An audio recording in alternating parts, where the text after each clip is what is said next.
ગઈકાલે માનનીય મુખ્યમંત્રી શ્રી ભૂપેન્દ્રભાઈ પટેલને ધ કેરેલા સ્ટોરી સત્ય ઘટના પર આધારિત ફિલ્મ 32,000થી પણ વધુ હિન્દુ દીકરીઓને વિધર્મીઓ દ્વારા ફસાવવામાં આવે છે, લવ જેહાદના માધ્યમે તેમના સાથે તેમનું શોષણ કરવામાં આવે છે. આવા આતંકવાદને નાથવા માટેની જે સત્ય ઘટના પર આધારિત જે ફિલ્મ રજૂ થઈ છે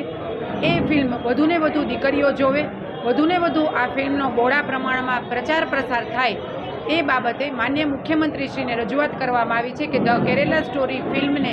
જો કરમુક્ત કરવામાં આવે તો વિશેષ પ્રમાણમાં આપણી હિન્દુ દીકરીઓ, માતાઓ, બહેનો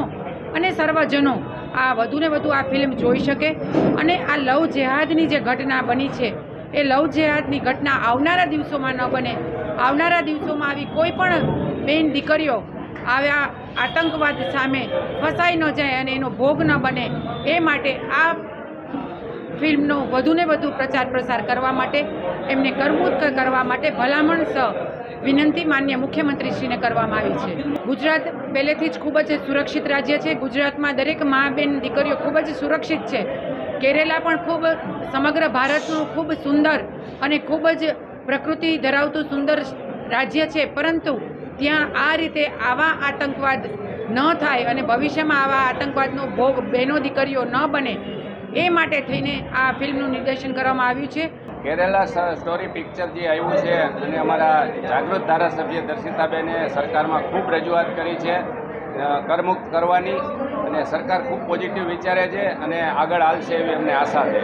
સાથે સાથે જ્યારે અમારો પટેલ સમાજ ખૂબ બહોળી સંખ્યામાં ગુજરાતમાં વસે છે